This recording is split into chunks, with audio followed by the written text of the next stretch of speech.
Monsieur le Président, si vous êtes parvenu, il faut bien le dire, sans grande difficulté, à ne pas nous faire regretter votre prédécesseur François Hollande, votre récente décision de suivre les États-Unis dans une intervention militaire unilatérale en Syrie va peut-être nous faire regretter Jacques Chirac, qui eut au moins le mérite, lui, de dire non au va-t-en-guerre américain. N'avez-vous donc rien retenu, vous et tous les autres, de l'Irak ou de la Libye, de ces interventions que leurs auteurs ont justifiées à l'époque déjà par des considérations morales, mais qui ont abouti à semer la guerre, à semer le chaos et à permettre aux djihadistes de prospérer? N'êtes-vous donc pas conscient qu'en France comme en Syrie, ce sont aussi les pires des islamistes qui ont applaudi vos frappes? En matière internationale, comme dans bien d'autres, vous êtes finalement loin, bien loin du nouveau monde que vous prétendez incarner. Vous coalisez autour de vous, dans un réflexe de citadelle assiégée, tous les bénéficiaires de ce vieux monde, d'un modèle à bout de souffle, tous ceux qui ont intérêt à ce qu'il se perpétue, tous ceux qui rêvent encore du village global. Votre projet de fuite en avant apparaît surtout comme la pâle synthèse de Jacques Delors et d'Édith Cresson, celui d'une construction toujours plus bureaucratique et toujours moins démocratique, celui d'une Europe amnésique, sans frontières et sans identité. Sous les allures d'une certaine modernité et non sans quelques habiletés de communication qu'il faut bien vous reconnaître, vous êtes finalement à contre-courant du monde qui vient. Pour des raisons humaines et culturelles, pour des impératifs économiques et écologiques, ce siècle sera celui du retour de la notion même de limite, c'est-à-dire de frontières. N'en déplaise aux zélotes de la libre circulation sans frein des biens et des personnes, devenue la libre circulation et des armes et des terroristes. Dimanche soir, vous avez déclaré, je cite, que la France devait être un pays plus flexible et plus mobile.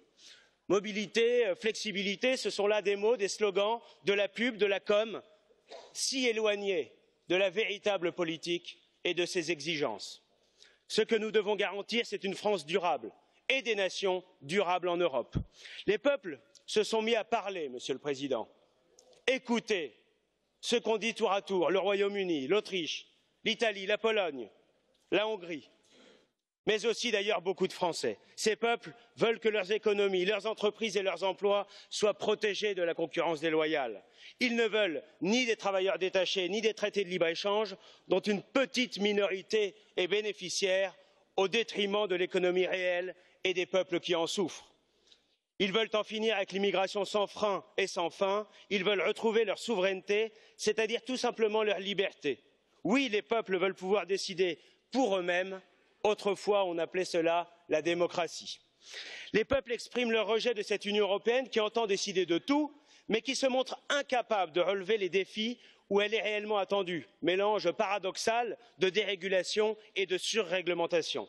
Absente et impuissante dans l'innovation technologique, dans la sécurité alimentaire, dans l'intelligence artificielle ou dans la protection des données personnelles, l'Union européenne est en revanche omniprésente lorsqu'il s'agit d'atteindre à la liberté des nations.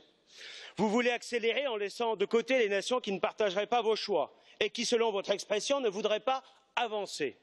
Mais avancer vers quoi, Monsieur le Président? Avancer vers plus d'intégration européenne, moins de régulation économique, plus d'immigration et de communautarisme?